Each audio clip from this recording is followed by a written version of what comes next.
Cuando tenía 17 o 18 años, de la estantería de libros que había en mi casa, un día le eché la zarpa a uno, y fue a este, el retrato de Dorian Gray. Y cuando terminé de leerlo, automáticamente se convirtió en uno de los libros más importantes de mi vida, simplemente porque fue el primer libro que me enseñó que la literatura podía ser algo enorme y fascinante. Me llamo Pablo Villaverde, soy autor y editor, y vamos a echarle un vistazo a este libro.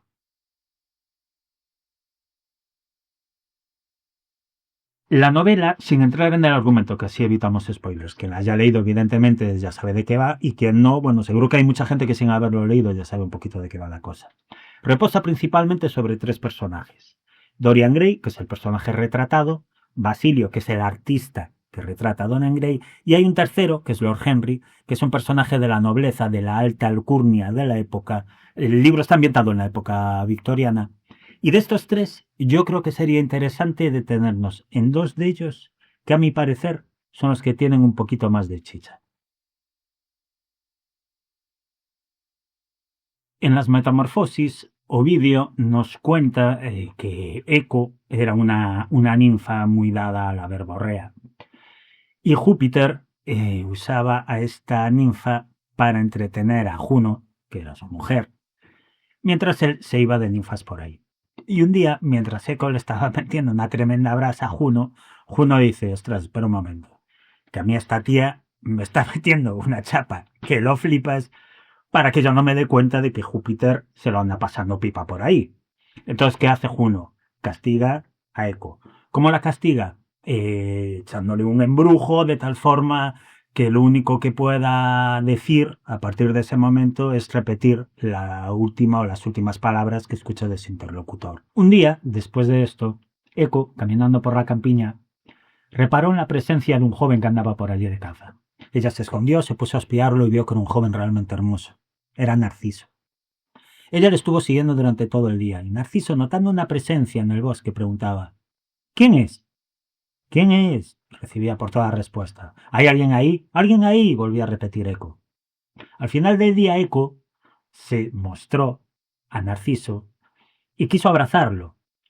Pero Eco solo podía repetir lo último que decía Narciso. ¿Pero quién eres? ¿Quién eres? Y entonces Narciso sintió un rechazo hacia Eco. La apartó y le dijo: mira, yo antes me muero que acabar en tus brazos. Y se fue. Nos cuenta Ovidio que Eco estuvo varios días deambulando por el bosque hasta acabar muriendo de la pena. Pero que hoy su voz todavía la pueden escuchar los pastores y los viajeros que deambulan por el bosque. Un día, ya al anochecer y tras una larga jornada de caza, Narciso llegó a un manantial de aguas frescas. Quiso saciar su sed y en un remanso se agachó para beber. Y entonces vio reflejada una imagen, su imagen. Y Narciso se quedó prendado de esa imagen. Se pasó la noche entera charlando, hablando, disfrutando de la compañía de esa imagen. Y al día siguiente lo mismo.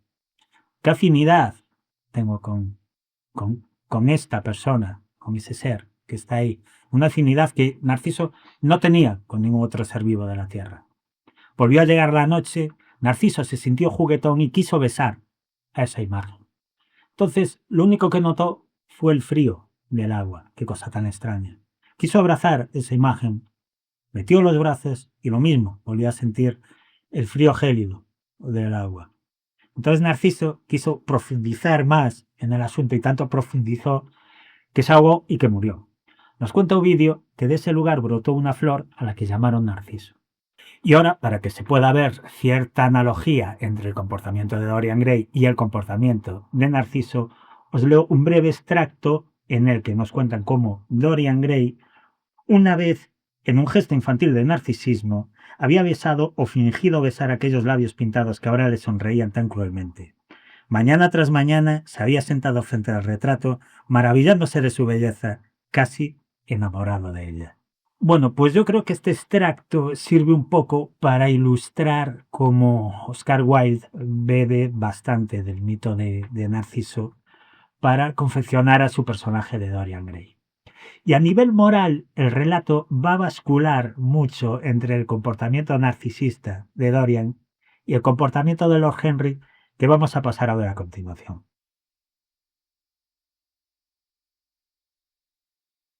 El cinismo en la novela está presente a través del discurso de este personaje, de Lord Henry, que como ya hemos comentado, pertenece a la clase alta de la sociedad de la época. Este discurso es un discurso vacuo, es un discurso siempre sentencioso, aforístico.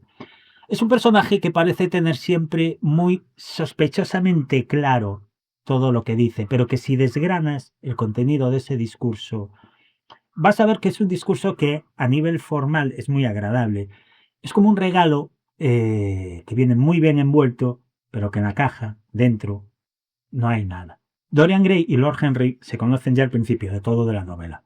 Y vamos a ir viendo como poco a poco Dorian Gray, a fuerza de estar expuesto al discurso de Lord Henry, va a ir asimilándolo, va a ir interiorizándolo y lo va a ir utilizando para validar el comportamiento que va a ir teniendo a lo largo de la trama, que vamos a ver que muchas veces es bastante censurable, hasta el punto de que vamos a ver una cierta genrificación de Dorian Gray. En este extracto que os voy a leer ahora, lo vamos a ver muy bien. No hable de cosas horribles. Si uno no habla de una cosa, es como si no hubiese ocurrido. Como dice Henry, es simplemente la expresión la que da vida a las cosas. Es decir, es el discurso el que valida las cosas.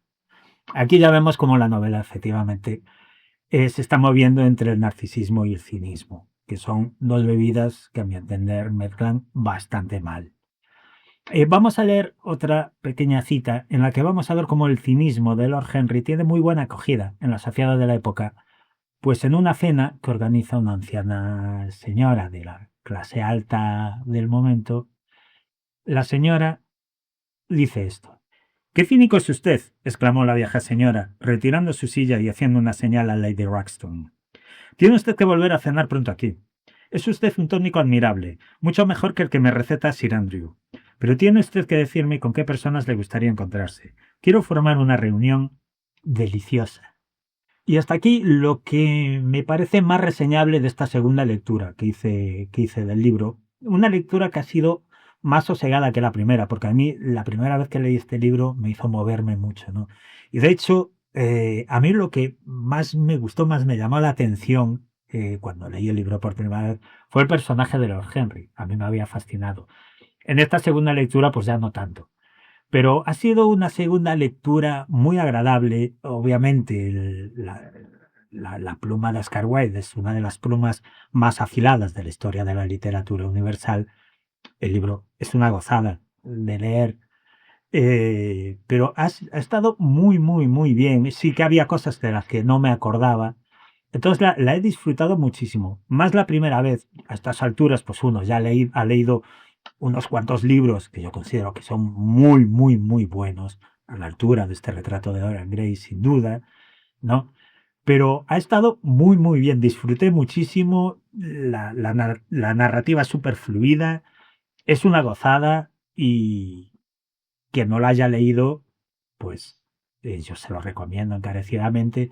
Y quien no haya leído y quiera volver sobre él, sobre todo como ha sido mi caso, que ha habido como unos 30 años de diferencia entre una lectura y otra, que es una maravilla. El libro sigue siendo una maravilla, es fresquísimo, tiene una autenticidad y una vigencia que sorprende y que bueno, que ahí está y que lectura recomendadísima. Pues eso ha sido todo el momento. Muchas gracias por haberme acompañado este ratito y ya nos vamos viendo por el camino.